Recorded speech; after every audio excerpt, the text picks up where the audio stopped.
The P-40s, yeah, they had to be assembled, right? They were shipped and then Oh assembled. yeah, Oh, right is on the that dock, right on the unprecedented? docks at Rangoon. Yeah, they came in crates, and they set them up there, and then our guys would go from Tungu when they'd get one put together, and they'd go down there and ferry it back up to Tungu. Then there we'd paint it and all of that stuff, you know, and but but Camco, they did a real good job of putting that thing together. And they were going to build these CW-21s up there at Loy Wing. They had a factory up there. And then, of course, the Japs overran them. They had to burn them.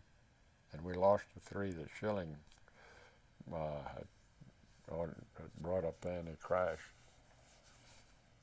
But Schilling had a real good record later. He flew a lot of stuff across the hump. And then I ran into him up in Laos at Vientiane during the Vietnam War.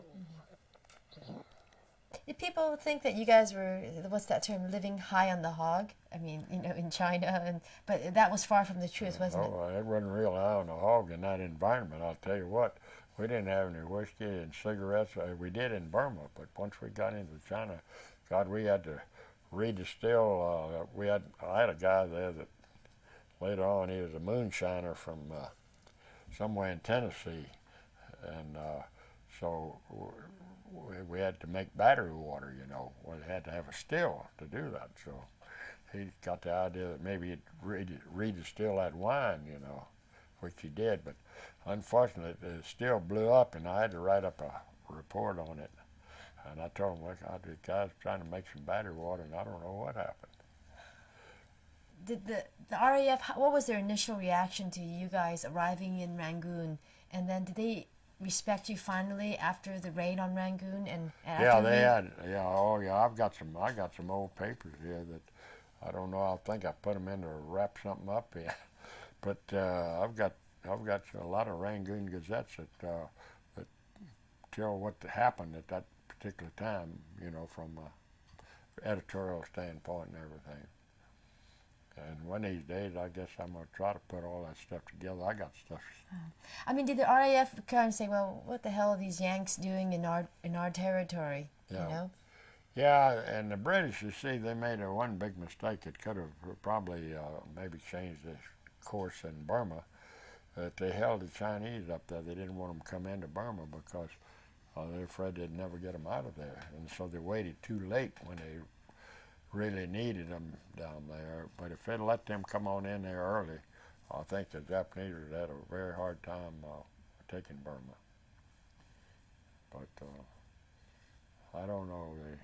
Of course, you know, the Chinese and the British were really not too compatible back in those days. And matter of fact, they left their troops when Burma collapsed.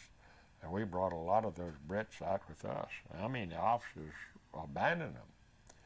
And we had about, I'd say at least maybe 15 or 20 of those guys, and we could use them because we were short-handed, you know. They were armors, and they were great guys, and they finally, after smoke cleared a little bit, well, they assembled them all up at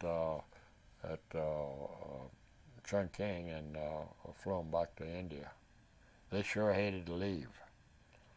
Well, you're talking about the British. The British in Burma. Yeah. Yeah. Okay. Yeah, they were abandoned. I mean, the officers took off, and these guys were just left stranded. So we picked them up, and they came out in the convoy, and we gave them clothes, we fed them, and taught them how to play poker, and they were real good guys. They were talented, you know. They were armors and hydraulic people, and had all the skills, and they were very helpful to us.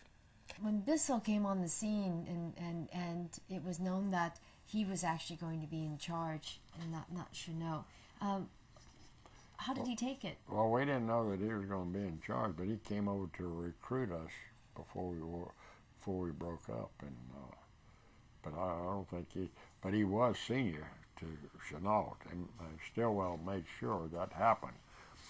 But I'll tell you the thing, he finally got his comeuppance because when he moved over to Europe after the AVG and 14th Air Force thing, and he got caught black marketing coffee over there. and they drummed him out of the service.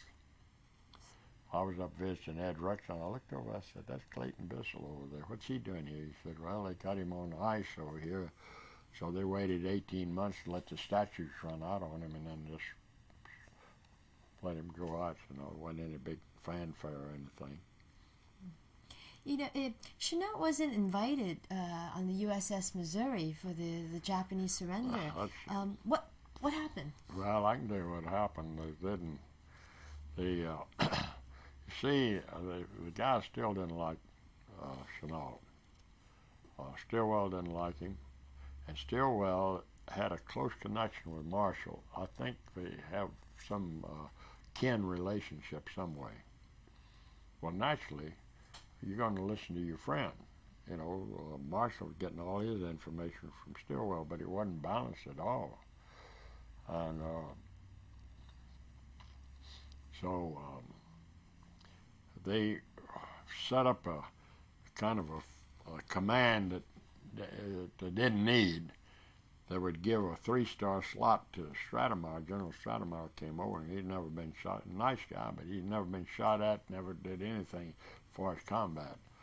And but they put him in charge of this command, and which required 3 stars. And of course, the old man only had 2 stars, so the senior guy from that area was on there.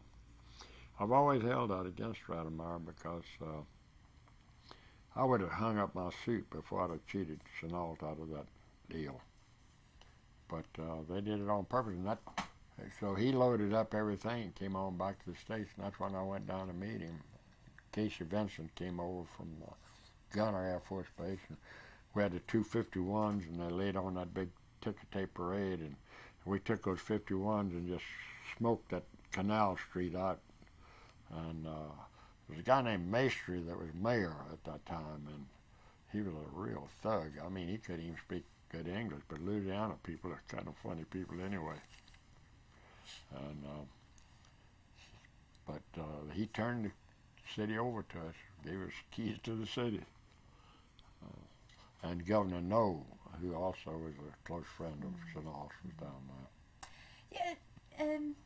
Did you guys play baseball a lot? He did. I didn't. You know, I was away. All these guys that I played, we playing a little football down there at, just, you know, throwing the football down there at Rangoon.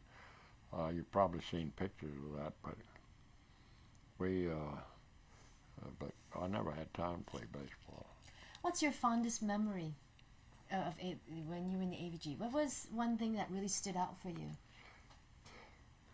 Well, that's hard to say. I'll tell you, I think being with a group of people that were dedicated were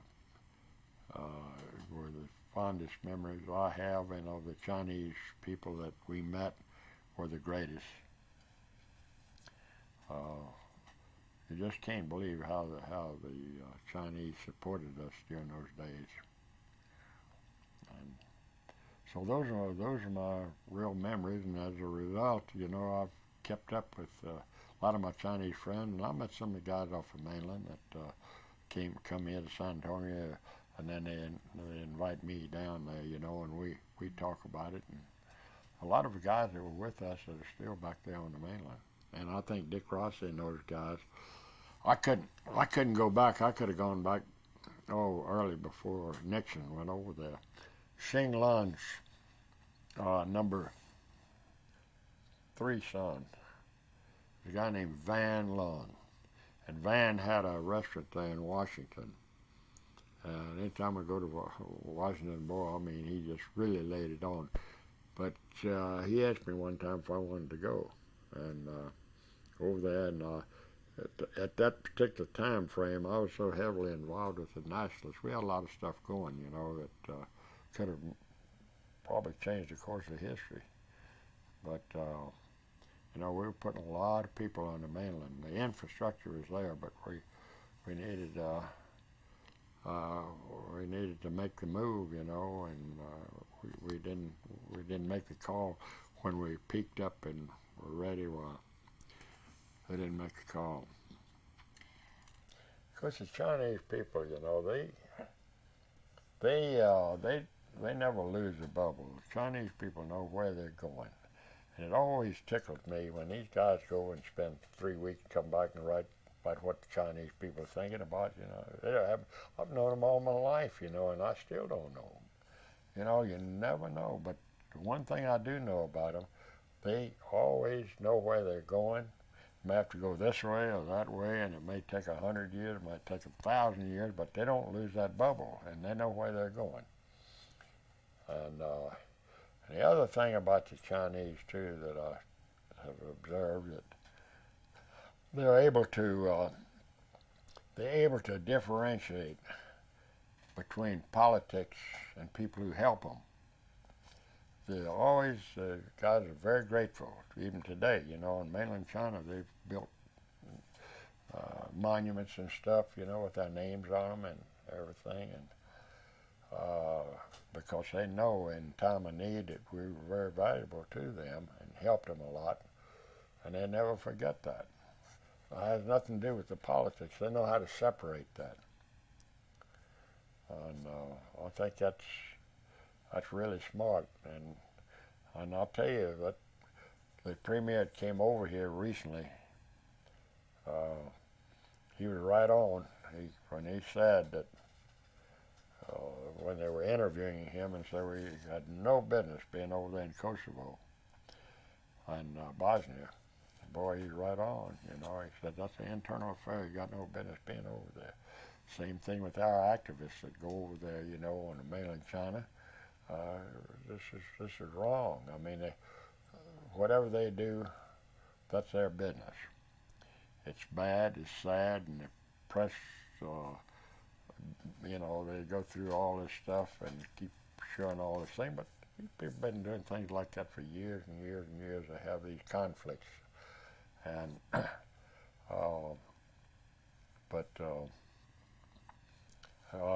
the Chinese, I'll tell you what, I've told people many times, they'll be around when Gabriel blows his horn, I can tell you. They'll survive. If I had to put my money on anybody to survive in this world, it'll be the Chinese.